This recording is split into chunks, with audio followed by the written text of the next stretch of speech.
Assalamualaikum anak-anak, selamat pagi. Hari ini kita akan belajar subtema 2, tema 1, indahnya kebersamaan. Hari ini kita akan membahas tentang mata pelajaran IPA, yaitu kita akan membahas tentang telinga atau indera pendengaran. Nah, pada minggu kemarin kita sudah bahas masalah bagian-bagian pada telinga. Nah, pada hari ini kita akan bahas tentang bagaimana bunyi itu dapat didengar oleh telinga kita. Simak baik-baik ya sayang. Anak-anak, proses mendengar adalah dari datangnya bunyi atau gelombang suara kemudian ditangkap oleh daun telinga kita.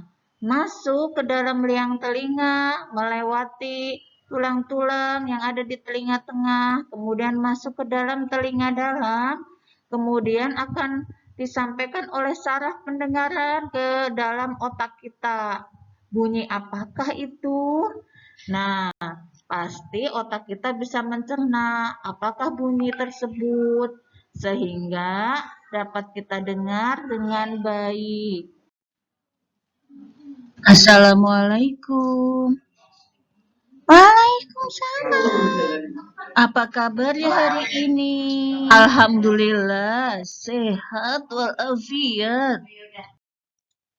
Nah, bagaimana jika pada telinga kita mengalami gangguan? Misalkan pada liang telinga kita itu terdapat kotoran yang banyak sehingga menghambat gelombang suara atau gelombang bunyi itu masuk ke dalam telinga kita. Nah, hal itu akan mempengaruhi kepada fungsi dari telinga kita. Pasti suara juga akan terhambat. Kemudian yang kedua yaitu jarak. Jarak yang semakin jauh maka akan mempengaruhi daya dengar kita yang bisa kita tangkap. Semakin dekat maka suara itu akan semakin jelas dan akan semakin besar. Nah, bagaimana Bu jika ada suara yang begitu kencang atau begitu dahsyat ya seperti suara petasan atau klakson yang begitu kencang. Nah, pasti telinga kita pun akan merasa sakit. Jadi, untuk telinga kita supaya sehat, kita harus tetap menjaganya dan merawatnya.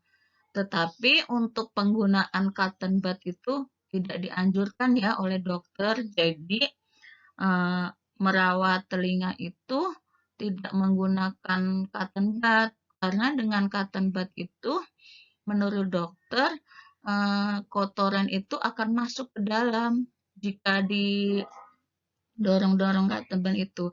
Jadi membersihkan telinga yang baik itu ada alatnya tersendiri atau dibiarkan saja, maka dia akan keluar sendiri kotorannya itu.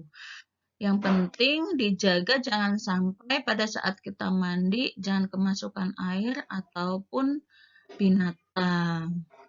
Nah, sampai situ apakah bisa difahami anak-anak? Mudah-mudahan bisa ya sayang ya. Nah, di akhir pembelajaran hari ini, Ibu akan memberikan beberapa pertanyaan untuk kalian. Tentang bagaimana sih proses bunyi itu dapat didengar oleh telinga kita. Ini adalah soal-soalnya.